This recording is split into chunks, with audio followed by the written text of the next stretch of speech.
So I bought a bar rail closer because I have 50 gauge bars that I wanted to turn into 63 gauge. And I don't have a proper bar shop to do so, although, that would obviously be really cool. And I already posted a video about it, but I just took a angle uh, air die grinder with an appropriate size wheel and grooved the bar out to roughly 063. And it worked pretty good. This is 063 chain here, and this bar used to be 50 gauge. Well, okay, I guess I already closed that side a little bit. But there's just a bit more play than I wanted in there. And so I bought that bar rail closer to get it tighter, and I think, yeah, so I've already done this side, and probably won't come across on video all that great, but it is tighter and it feels much better. I've seen some other things from this company, and I guess can you get, yeah. So I've seen other things from this company that seemed really good, and this was advertised as like made in US and what have you and that kind of stuff. And it was like twice the cost of the other like knockoff like Forester brands and what have you. And they say that this one is all stainless steel. This was like $75 or something like that. Its physical construction looks identical to the other bar rail closers that I've seen out there, but I just like wasn't very happy when I got it. The edges are just, the rough flame cut, which on one hand, okay, it doesn't really matter, it doesn't really make a difference or anything, but, you would just hope that if it's a made in US thing, for one, that they would probably say made in US on it, but that you would expect better quality than that, and I couldn't see that in the pictures and shit. When it came in, and I went to go use it, it worked fine. I did 1.5 bars with it, and then this bearing exploded on it. And so I bought new bearings for it. These were the bearings that came off of it here, and nowhere on it does it show like a name brand or anything. It only shows just like the bearing number. And if I flip over to the other side, because I actually haven't looked at the other side yet, because it was mounted to the tool, there's like nothing on there. So that's, annoying to try and buy like, a quality product and shit, and they put no name bearings on it. So the one bearing broke, as you can see, it shattered the cage on it. And I went to go get new bearings for it, and I wanted to get American made ones. This company actually kept coming up when I was searching for this part number of bearing, the 1621, and this looks like, just judging from the packaging and shit, maybe, I don't know, from the 80s or something like that. But these seem to be a like good quality bearing, near as I can tell. Yeah, see how the packaging's yellowed? Mm-hmm. Like, I bet you that is got some years on it, sitting on a shelf somewhere.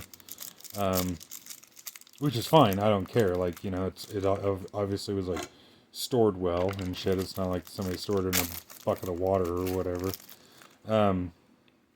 But these actually do say US on them, which of course is like what you normally see when something is actually made in the US, is that they specify it.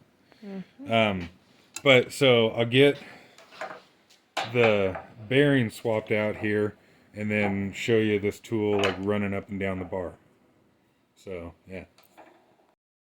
So got the bearings put on there, and the concept here is that you run this up and down the bar, and then this bearing here can move in and out with the hand wheel that's on here. And so if we look at like the play in the chain there, if I then take this tool on here, and you don't got to go crazy with it, but kind of just give it some pressure.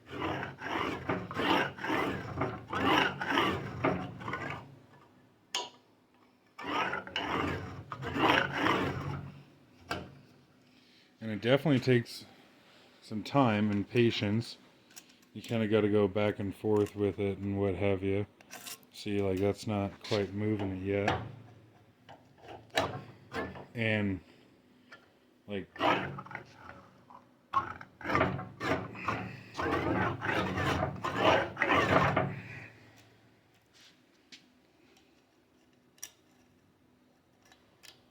ooh, yeah. Okay, so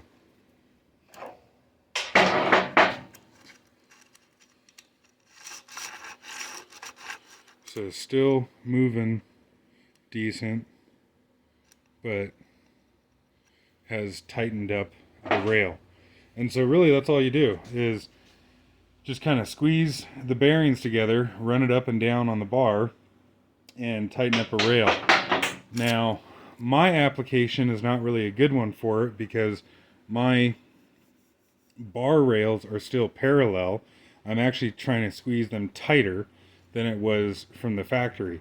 The main purpose for this tool is that if your rails become splayed out, that you can squeeze them back into the original dimension, essentially.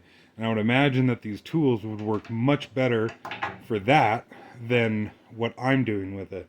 But, like I said, trying to make a 50 gauge bar into an 063 bar without having the proper tool, which would be a bar shop that has the power hammer on it,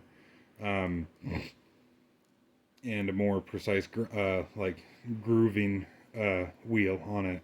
But yeah, there you go.